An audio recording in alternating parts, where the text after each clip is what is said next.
Good morning, YouTube people. What a difference a shower and a good night's sleep makes, eh?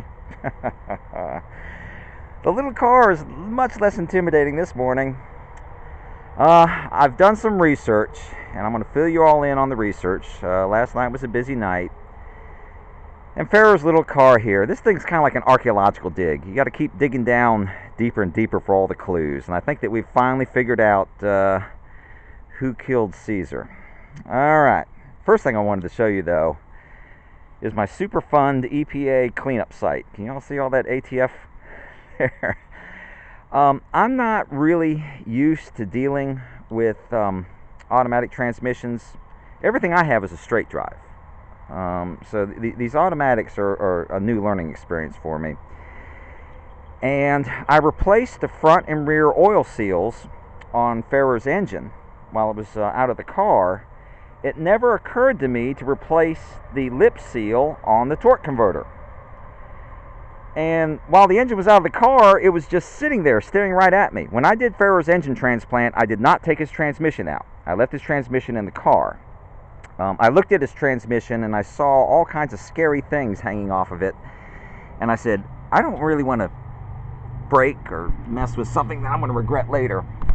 So all these scary things that hang off the transmission, I said, I can take an engine out. The transmission's staying put. I put a floor jack under the jack stand under the front of it here, jacked it up, and left it in the car.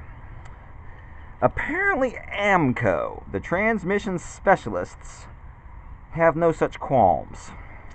Alright, it appears that prior to Farrar getting the car, AMCO rebuilt the transmission. Took the transmission out and rebuilt it. And in the process, frigged up Farrar's shift cable. Let me explain to you, if as best I understand it, how these shift cables and the internal shift mechanism in the transmission work. The piece that does the shifting inside the transmission is behind here. And attached to the shift mechanism is a fitting with a threaded end. Has a threaded end sticking out of it. This large hex head here is a hollow fitting that the cable passes through, and then there's a small hex fitting on the end here, which is the end of your cable, which is ordinarily crimped to where Farrar's is pulled out here. Now, if you try to remove the transmission with that cable attached, as I said in yesterday's video, the whole reason this transmission is sitting here and is not actually out of the vehicle is I could not get it to go any lower with that cable in place. That cable is as stiff almost as brake line tubing. It is unbelievably stiff. And if you're going to take the transmission out with that cable attached, you're going to have to just put a god-awful kink in it. And what happens when you do that is you pull the end of the cable, the outer sheath, out of the crimp that's on this end here, and you end up with what Farrar has, which is apparently what AMCO did. Apparently AMCO muscled the thing out of the car with the shift cable still attached and ended up damaging his shift cable. By the way, Houston now sells reproduction shift cables. So something tells me they burned up their supply of original shift cables because AMCO keeps screwing up everybody's transmission. And then people have to replace it. Now, if you're going to replace it, this is the procedure. This piece that's attached to the internal shift mechanism inside the transmission with the male threads coming off of it has got to be supported like this. If you do not have the transmission in park, which moves it all the way forward, when you take the cable loose, it will flip down inside the transmission. And as I told you in one of my earlier videos, when you take off the transmission pan, you cannot see that mechanism. It's blocked in by the metering body, the valve body metering block, which means you have to take that off to then get this piece and bring it back up.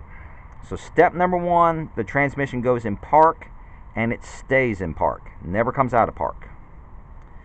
Step number two, this large hex head fitting that's now holding up your threaded, male threaded piece here, This does not move. It stays attached to the transmission all the time, because if you take that out, your piece is going to fall down inside.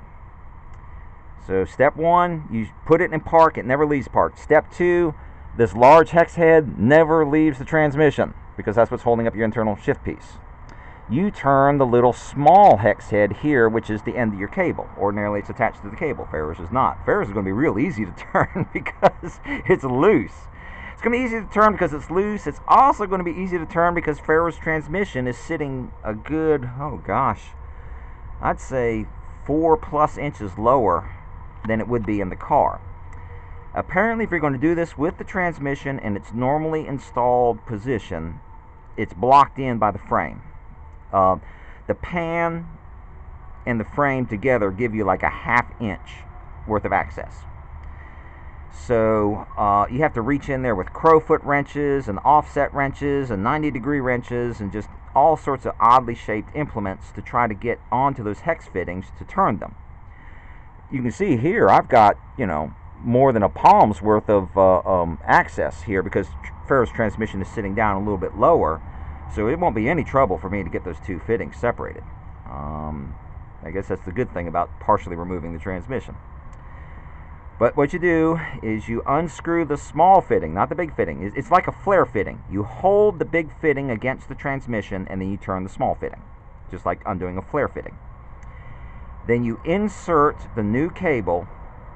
I think I understand this correctly. This is the way it's been explained to me by both Dave and Mike.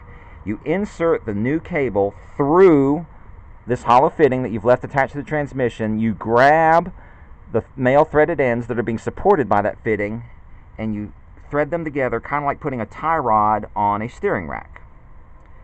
And you turn the entire new cable, and that's how you thread it onto the piece inside the transmission. Then you bolt it to the bell crank, and now you have undone your AMCO transmission damage. So, you automatic transmission owners, do not remove the transmission with the shift cable attached. If you do, you're going to get this. So that's rule number one.